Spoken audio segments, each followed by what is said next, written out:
Vía Pública. ¿Cómo están ustedes? Muy buenas noches, bienvenidos a Vía Pública. Se está jugando, en paralelo a esta conversación que vamos a tener hoy de otros temas, el partido entre Chile y Bolivia. Usted lo sabe, va en el minuto 77 del segundo tiempo. Y a esta hora Chile se enfrenta a Bolivia por clasificatorias. Qatar, usted sabe, ¿no? Un gol a los 69 minutos de Eric Pulgar.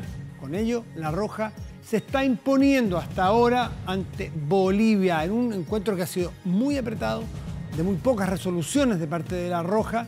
Chile ha dominado, ha llegado, pero de manera diluida, ¿no? Una manera así gruesa, potente. Se han perdido muchas ocasiones debajo del arco rival. Esto se juega en el Estadio San Carlos de Apoquindo y con este resultado Chile, si lo mantiene en los minutos que quedan, sumaría 8 puntos, quedando cuarto, insisto, por ahora, en la tabla de colocaciones para clasificar al Mundial, compartiendo la puntuación con Uruguay y Colombia, pero con mejor diferencia de gol.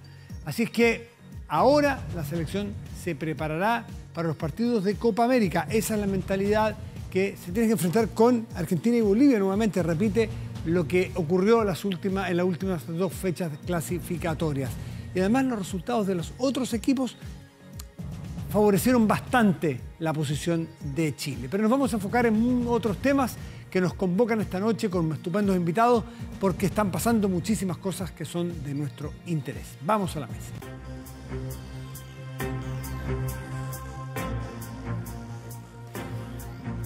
Bueno, y ahí está con nosotros Carlos Meléndez, académico de la Universidad Diego Portales, investigador del COES. Carlos, muy buenas noches, gracias por recibirnos. Matías, buenas noches, un gusto. Igualmente. Estaba mirándose muy poquito las últimas actualizaciones de del OMPE, que es la Oficina Nacional en nuestro CERVEL, ¿no? CERVEL, digamos, ¿no? Claro, en nuestro CERVEL. Y la verdad es que la brecha entre Castillo y Fujimori ha ido con vaivenes, pero nunca ha estado peligrando el triunfo de Castillo. ¿Está a esta altura asegurado, tú crees, ya el triunfo de Castillo y pudiéramos empezar a hablar del próximo presidente del Perú? Como las clasificatorias, matemáticamente todavía no se puede cantar la clasificación. Matemáticamente todavía, digamos que existe espacio para que haya una remontada de Keiko Fujimori, pero en la práctica, a nivel estadístico, esta es muy, muy poco probable. Pero creo que si las tendencias se mantienen, efectivamente, Castillo debería ser el presidente de la República del Perú por los próximos 5 años. La carta que se está jugando el fujimorismo desde ayer es la de hablar de irregularidades, hablar de un eventual fraude, de la impugnación de votos, papeletas, en fin. Es una jugada peligrosa porque quedan los ánimos crispados, porque queda el país más dividido de lo que estaba y a los países hay que gobernarlos después de las elecciones, pues. Sí, Keiko Fujimori ha hablado de irregularidades, pero el término fraude ha estado puesto lamentablemente en el proceso electoral desde antes de la primera vuelta. Parte de un clima crispado, de un clima polarizado y con la baja legitimidad de las instituciones políticas en el país animan a líderes que tienen un discurso contestatario de muy fácilmente utilizar términos como el de fraude, aunque la evidencia no lo muestre de ese modo. Pero bueno, lamentablemente conocemos esta vocación poco leal a las instituciones políticas que le hemos visto con cierres anticipados de Congreso, con destituciones presidenciales. Lamentablemente el grito de fraude en este contexto es una raya más al tigre, ¿no? Uh-huh. Si nos ponemos en el escenario del triunfo ya de Castillo, aunque todavía no se concreta del todo, pero las probabilidades están de su lado. Sí. Poniéndose en ese escenario, tú más como especialista y además como peruano, que estás radicado en Chile, hace clases en Chile, pero estás muy encima de lo que pasa en tu país y lo conoces, con el Congreso como queda, con un Castillo sin mayoría, ¿qué debiera suceder hacia adelante? Además, perdón, y el antecedente de 4 presidentes en los últimos 5 años, pues. Claro, mira, el norte, la agenda política que ha puesto Castillo en el debate, en la opinión pública, y el que me imagino que va a ser, quisiera que sea su legado, es el de una nueva constitución. Es el de un proceso constituyente que implique una asamblea y quizás una nueva carta magna. Objetivo que tiene también va de la mano por un poco de forjarse algún tipo de apoyo legislativo, porque como está la correlación de fuerzas hoy en día en el Congreso elegido para el siguiente periodo, Pedro Castillo no lograría, ni siquiera en alianza con otro partido de izquierda, una mayoría simple. Tiene muy poco margen de maniobra en el Congreso. Entonces, la convocatoria, este ánimo refundacional a través de una nueva constitución, no solo tiene como objetivo un tema de fondo, que es el tema, obviamente, de hacer unas nuevas reglas de juego institucionales en el país, sino también gestarse algún tipo de brazo legislativo que le permita mayor gobernabilidad, porque tal como están los resultados ya de las elecciones parlamentarias, tiene muy pocos recursos para llevar adelante sus políticas. O sea, tiene que generar, no sé si entiendo bien, una épica nacional que supere los límites partidarios de los suyos.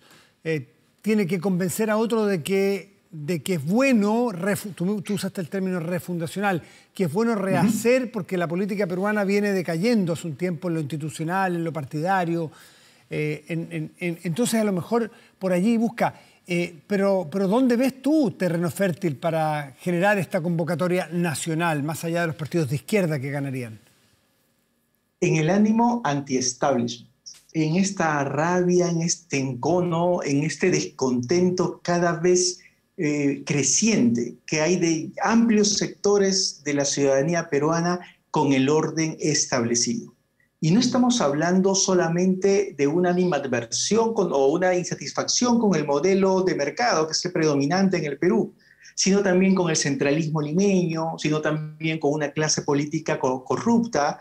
Es básicamente una desafección con respecto al orden establecido, al establishment político. No muy distinto, Carlos, no muy distinto a lo que ocurre en muchos países del mundo y de Latinoamérica, ¿no? Con la diferencia que el Perú tiene su estilo de luchar contra ese tipo de establishments, que es a través de la elección de un outsider radical antisistema. O sea, esto que estamos viviendo los peruanos hoy en día con Pedro Castillo lo vivimos con Alberto Fujimori en 1990. Lo mismo, claro. Y con Humala de alguna manera, con Humala también de alguna manera. Con Humala también de alguna manera, pero Humala ya tenía cierto prestigio, cierta reputación, era un personaje más conocido, por decirlo de un modo, y ya había formado un partido político propio. Fujimori y Castillo son outsiders que prácticamente aparecen de la nada. Y en la fase final de la elección. Y en contextos de crisis económicas de diferentes calibres, pero crisis finalmente. Carlos, ocurre cada cierto tiempo en Latinoamérica la amenaza, entre comillas, porque se utiliza como una amenaza de que aquí viene el chavismo, de que aquí viene Maduro, porque tienen claramente sintonía ideológica, ¿no es cierto? Sí.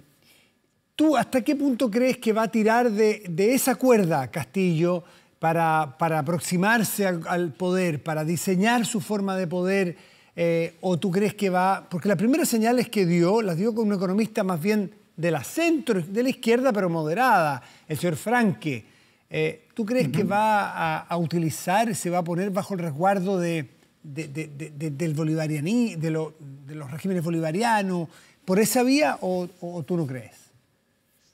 Lo que sucede es que Pedro Castillo esencialmente es un líder populista. Si consideramos el populismo como esta división maniquea del mundo entre élite corrupta y pueblo honesto, ¿no? Y el pueblo como máximo soberano. Si es que Castillo diríamos que tiene alguna ideología, sería esta ideología delgada de populismo. Castillo es un líder asambleísta, tiene algunas intuiciones de democracia plebiscitaria, democracia directa, por decirlo de un modo. Castillo hace alianza, es invitado por un partido político, Sí, pues. literalmente que en sus fundamentos ideológicos dice que es marxista-leninista, Leninista, claro. es el Partido Perú Libre. Es de inspiración ¿No? maoísta, incluso, ¿no? Incluso mariateguista además. Ya. Entonces, este partido político ni siquiera está pensando en el socialismo del siglo XXI, está pensando en el socialismo del siglo XX. Claro. Tiene en la cabeza... Y de principios Ajá. del 20. No tanto los principios del 20, pero digamos que del castrismo cubano. Sí, sí, ¿No? sí. Entonces, claro. Pero digamos que pero va a la raíz, porque seamos francos, o sea, estas alianzas de izquierda que se forjan con el bolivarianismo tienen en realidad un actor de veto, un factotum internacional detrás que es Cuba. Entonces, esta es una combinación explosiva en el sentido, desde el punto de vista del establishment peruano. Porque al establishment peruano se le viene una combinación, no solamente de un líder populista, sino que viene detrás con un partido político que rechaza fundamentalmente e ideológicamente los preceptos predominantes de la ideología de mercado. Pero tiene que tomar medidas y tiene que diseñar políticas. Por eso tratar de mirar el futuro siempre es incierto, pero ¿qué camino crees tú que puedes tomar? ¿El de una izquierda más, no, socialdemócrata es mucho probablemente, pero sí, una izquierda más moderada tipo Verónica Mendoza? ¿O lo que podríamos decir en Chile Frente Amplio, para hacer la analogía que en comprensión nuestra, o tomar un camino más radical de izquierda, como el caso del líder de este partido, Vladimir Cerrón. El líder Vladimir Cerrón, que es más radical. ¿Tú qué camino prevés que puede tomar? Lo que sucede es que Castillo, al ser outsider, es un tipo novato en política. Sí. Tiene una media y corta trayectoria como líder sindical, pero en realidad es bastante novato en las lides de la política nacional peruana. Entonces, si uno quiere hacer un giro ideológico, si uno quiere moderarse o si quiere gobernar, llevar adelante una política de gobierno, necesita un equipo de tecnócratas y un equipo de cuadros políticos. Él personalmente no los tiene. Entonces, tiene que apoyarse en los equipos. Exactamente. ¿De dónde los va a sacar? Hay dos posibilidades. Uno, apoyarse del equipo de Vladimir Cerrón, del jefe del partido político, que ha sido gobernador regional ya 2 veces. Y que por lo tanto... En Junín. En Junín. Sí. Y que por lo tanto ha desarrollado una tecnocracia regional. ¿Ok? Entonces, tiene ese grupo de apoyo técnico. Pero a la vez, también la otra opción es lo que tú mencionaste, es Juntos por el Perú, el frente electoral que dirige Verónica Mendoza y que tiene un conjunto de técnicos más de izquierda moderada y progresistas en términos valóricos. Entonces, Castillo va a fluctuar entre esos grupos, me imagino. Bueno, se ve compleja. ¿Y la oposición? Porque ese es otro factor. Bueno, Keiko Fujimori en el 2016 quedó con 73, si no me equivoco, congresistas de 130. Ahora no queda con ese poder en el Congreso para hacer la oposición que le hizo a PPK. Pero de todas maneras es una mujer joven que tiene 3 elecciones en el cuerpo, a lo mejor una tercera derrota, si es que gana Castillo. ¿Tú crees que es el fin de la carrera de Keiko Fujimori o es demasiado joven y en política eso no se puede nunca decir? Al fujimorismo lo quieren llevar en funerales desde hace buen rato en el Perú y hemos demostrado una capacidad de resiliencia que es sorprendente para la propia política peruana. O sea, el Perú ha pasado Alejandro Toledo, ha pasado Ollantumala, han surgido y han desaparecido. Pedro Pablo Kuczynski ya no tiene un legado político, mientras que el fujimorismo desde los 90s sigue ahí, ¿no? Ahora, eso no significa necesariamente de que va a continuar con el mismo vigor que ha tenido hasta ahora. ¿Por qué? Porque 3 elecciones, más los casos de corrupción y las investigaciones judiciales en las que anda comprometida Keiko Fujimori le ha dado un gran desgaste. Y además porque el surgimiento de un líder en un polo de la izquierda genera casi como reacción científica, ¿no?, a un líder también radical, pero desde el otro lado del espectro político. Y yo quiero llamar la atención aquí de Rafael López Aliaga. Rafael López Aliaga, que quedó tercero en las elecciones, es un líder de la derecha conservadora peruana, que él se ha autodenominado el Jair Bolsonaro peruano, más extremo. Sí, y que ha anunciado su candidatura para la alcaldía de Lima, donde tuvo un porcentaje de votación bastante alto en la primera vuelta. Entonces, y tiene una bancada en el Congreso no menor, y va a ser un actor de veto para las alianzas y las coaliciones de la centro-derecha. Entonces, yo creo que hay mayor proyección por otros liderazgos alternativos al fujimorismo en el campo de la derecha y más radicales de los que han sido hasta ahora Fuerza Popular. Y como en Latinoamérica, no podemos desconocer nuestra propia historia. Claro. Y leyendo los diarios peruanos del viernes antes de las elecciones, el Ministerio de Defensa de tu país dijo que se comprometía con el respeto irrestricto al resultado, fuera cual fuera, de las elecciones de los resultados de las elecciones que se dieran. Uno dice, pero ¿por qué tiene que decir el Ministerio de Defensa que el ejército va a respetar las elecciones? Es un dato que hay que respetar las elecciones, ¿no? Ahora que aparentemente Castillo será el ganador, ¿se ha producido algún ruido o ese tema tú crees que está superado? Como tú dices, en América Latina nunca se puede superar tan fácilmente ese tema del rol que juegan, tutelar al menos, que juegan las fuerzas del orden, especialmente las Fuerzas Armadas. Pero afortunadamente, más allá de esos comunicados que hay que enmarcarlos dentro de lo que el gobierno de transición quería comunicar, ¿no? El gobierno de transición de Francisco Sagasti quería comunicar una imparcialidad en esta lid electoral. Y en ese sentido, esta declaración del Ministerio de Defensa hay que verlo dentro de ese marco, ¿no?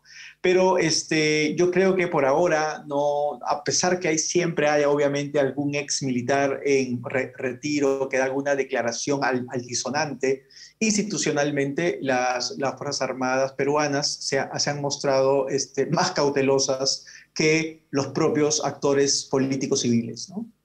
Carlos Meléndez, académico de la Universidad Diego Portales, investigador del COES, muchísimas gracias por este análisis, porque estamos muy encima de lo que va ocurriendo, más allá de las cifras y de los resultados, porque ya hay que empezar a vislumbrar cómo se va a gobernar un país que viene de 5 años muy turbulentos y de una crisis institucional y de partidos gravísima. Carlos, muchísimas gracias. Un gusto, Matías. Que te vaya muy bien. Hacemos una pausa. Igualmente. Y ya volvemos. Estamos de vuelta en Vía Pública y para conversar de economía, para ver cómo va caminando, cómo marcha nuestra economía, en medio también de turbulencias regionales, internacionales, propias de nuestro país, las turbulencias propias de una crisis económica mundial, planetaria, de la cual nosotros naturalmente no estamos ajenos. El Instituto Nacional de Estadística, el INE, ha indicado que el IPC de mayo experimentó una variación de 0,3%, lo cual habla que en el quinto mes del 2021 acumula un alza ya del 3,6% en 12 meses. Conversamos con Claudio González, director de inversiones de GH Capital Invest. Claudio, muchas gracias por atendernos como siempre. ¿Cómo estás? Muy bien, Matías. ¿Qué tal? Buenas noches. Gracias por la invitación. Bueno, queremos entender cómo tenemos que leer esta información en el contexto que nos estamos moviendo, hacia dónde debiera ir la curva, si es un tema preocupante. Sabemos que estamos en el margen de los 3, los 4, pero tú lo ves contenido. ¿Cómo ves hacia adelante la situación económica? Sí, lo vemos contenido. De todas maneras, lo más probable es que el 2021 terminemos con una inflación algo mayor al 3%, que normalmente es como lo que todos tenemos en la cabeza, una especie de la tendencia hacia dónde debería, hacia dónde debería tender la meta del Banco Central. Pero hay que recordar que la meta del Banco Central realmente está en un mínimo de 2 y en un máximo de 4, con una tendencia en el largo plazo de siempre a rondar el 3%. Vamos a terminar probablemente el 2021 en algo por sobre ese 3%. Estamos pensando que nosotros que más o menos puede ser un 3,4%. es decir, parecido a lo que tenemos hoy día en 12 meses, un poquito por debajo, porque vamos a tener una inflación proveniente fundamentalmente del petróleo. Y eso un poco nos está golpeando hoy en día. Por una parte, el alza del precio del petróleo ha sido un 50% en los últimos meses, lo que desde luego impacta muy fuertemente a toda la cadena del transporte, ¿verdad? Y con ello a diferentes otros bienes. Y por otro lado, el aumento un poco en el consumo, que viene de la mano de los 10% y los que podrían venir en el futuro, también puede gatillar otro componente de demanda que presionen algo los precios. Claro, exactamente. Te voy a preguntar sobre el impacto de los 3 retiros. Estaba mirando, me parece que la superintendencia ha dado una cifra global de 48.000 millones de dólares. Una cifra que uno tiene que repetirla porque teme equivocarse de grande que es. 48.000 millones de dólares en retirado. Para poner un orden de magnitud, es mayor que todo el producto de todo el PIB de Bolivia. Es un poco más chico que el PIB de Uruguay, que son 55.000 millones de dólares. Ese es el orden de magnitud de la plata que han retirado los chilenos y chilenas de sus fondos de ahorro para las pensiones. ¿Cómo puede afectar eso en la economía?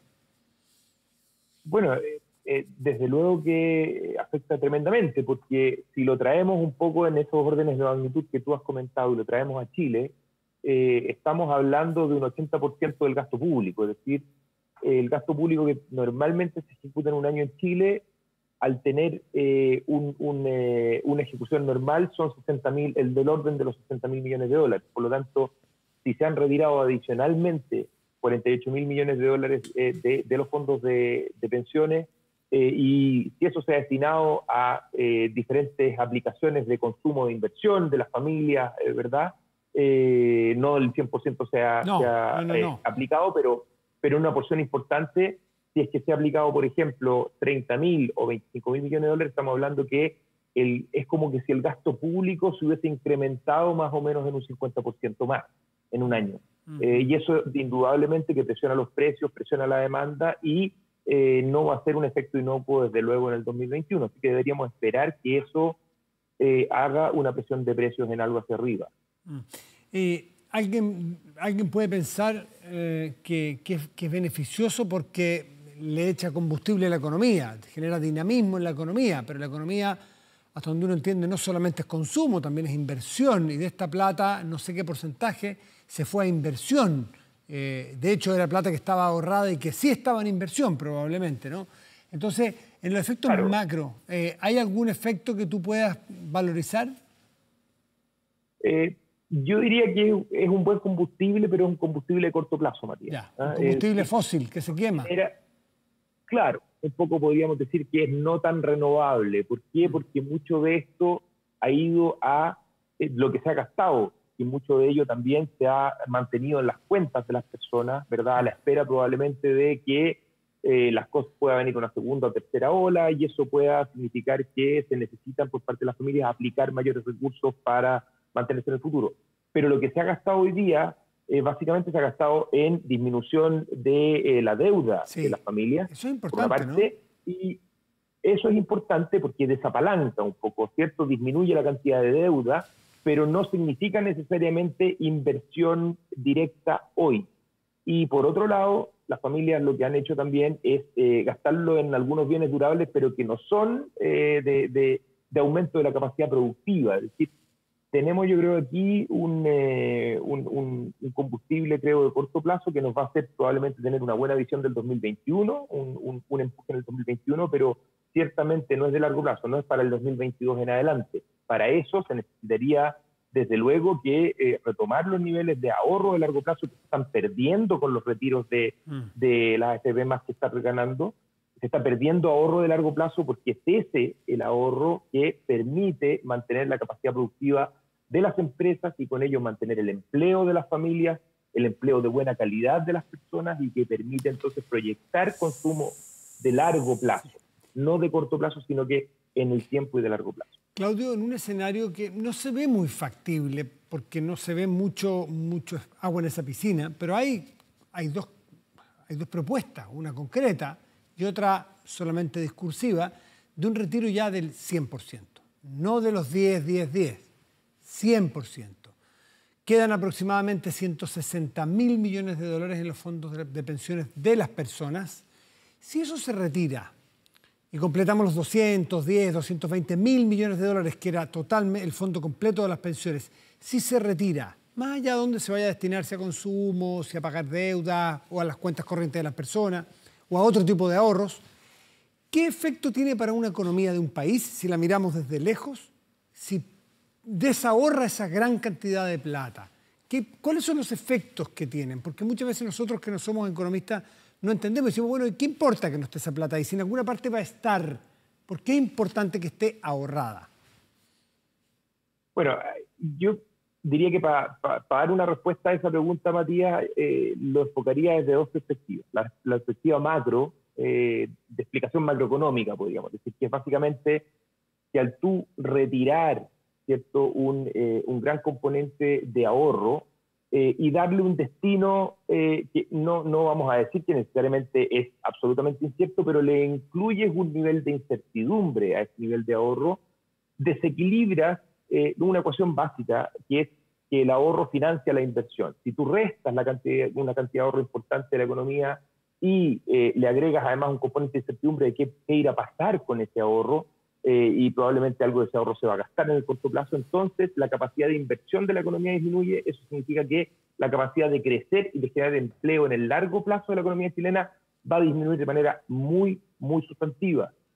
Y el segundo pilar desde el cual yo analizaría esto es el pilar de qué le va a pasar al mercado financiero chileno, al mercado de capitales chileno, a la estructura que nos ha permitido de alguna manera que haya flujo desde el ahorro hacia la inversión de las empresas para precisamente producir esto que hablábamos recién.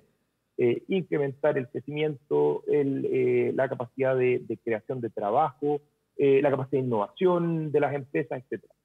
Si eso se diluye, entramos en una discusión importante, creo yo, porque las perspectivas sobre el flujo de dinero desde ahorro hacia esa inversión virtuosa que nos permite crecer, aumentar el empleo y en general un círculo virtuoso para las familias, se pierde. Y entonces la incertidumbre aumenta, las tasas de interés entonces van a tener que empezar a aumentar, porque va a haber menos dinero disponible para la inversión, va a tener que entonces empezar a financiarse con mucho menor liquidez esa inversión. Lo más probable es que tengamos tasas de interés sustantivamente más altas.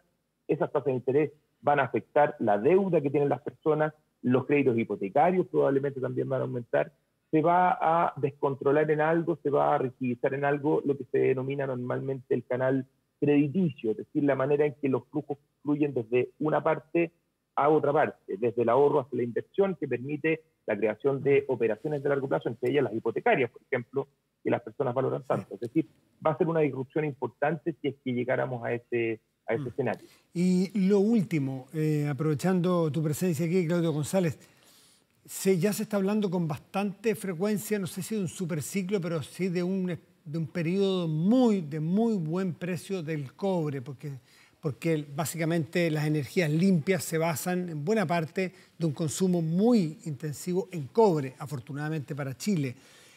Hoy día el cobre me parece que estaba en 4.10 o 4.20 dólares la libra, pero sobre 4, que es un gran precio.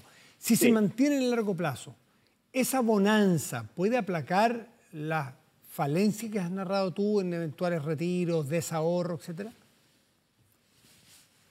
Claro que la puede aplacar, pero siempre y cuando esa bonanza y ese exceso de recursos que nos llegarían por este superciclo que esperamos se mantenga, que no es absolutamente cierto, pero que podría ocurrir, se ocupe bien.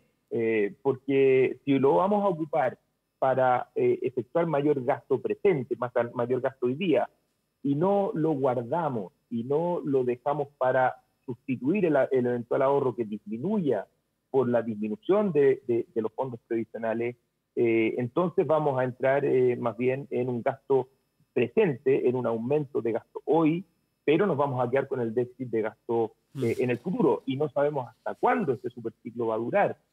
Suponemos que va a ser un superciclo que puede durar varios años, pero la verdad es que hay que tener en vista, que este superciclo, si bien parece todo este virtuosismo que tú has mencionado, Matías, es detrás de él, pero también está detrás de él la excesiva liquidez que hay en general en todas las economías. Y cuando hay mucha liquidez, los commodities tienden a aumentar de precio, pero cuando la liquidez se va, los commodities tienden a disminuir de precio, y eso puede pasar muy rápido. Por lo tanto, ojo que este superciclo puede durar, pero estamos en alguna medida siendo un superciclo que está enfrentando la excesiva liquidez que se puede revertir en pocos años. Así que yo no jugaría con esa carta muy segura, porque podría revertir. Claudio González, director de inversiones de GH Capital Invest, muchísimas gracias por conversar esta noche aquí en Vía Pública con nosotros. Que esté muy bien. No, a ti, Matías. Muchas gracias por la invitación. Muy buenas noches. Hacemos una pausa y ya volvemos. Espérenos. Aumenta la delincuencia, no grave robos, evítelos con Tepillé, la empresa de su empresa y también su hogar. No sea usted la próxima víctima y contrátelos en tepillé.cl. Y nos vamos a nuestra pantalla principal y revisamos nuestro portal de noticias, 24horas.cl. Allí podemos leer que Iván Moreira presentó reforma para impedir nacionalización de fondos de pensiones. Más detalles en nuestro portal de noticias. Revisamos el tiempo. Partamos por la temperatura de este momento en la región metropolitana. El cielo está parcial y hay 7 grados con 8 décimos. Para mañana y pasado en esta región deberíamos esperar cielo parcial mañana con máxima probable de 18 grados y para el jueves cielo despejado con 19 de Ovalle en la región de Coquimbo. Tendrá cielo despejado y una máxima probable de 22 grados. En tanto, Los Ángeles, en la región del Biobío, tendrá cielo parcial y una máxima probable de 14 grados. Atención a los fanáticos y fanáticas de Coldplay, porque la agrupación británica por fin estrenó el tan esperado videoclip oficial de su último single, Higher Power. Desde su lanzamiento, hace ya un mes, este sencillo ha acumulado más de 75 millones de reproducciones y lidera las ventas de todo el mundo. Se ha confirmado que Coldplay ha estado trabajando en nuevo material, llevará el nombre por título de Off Shepherd. Off Shepherd es el nombre de un disco que todavía no sale, que se está preparando con muchas agrupaciones, echando tiempo largo porque no puede salir de gira, entonces preparando nuevo material. Con Coldplay nos despedimos y le deseamos muy buenas noches. Gracias por venir. Chao. Higher power, and you respond.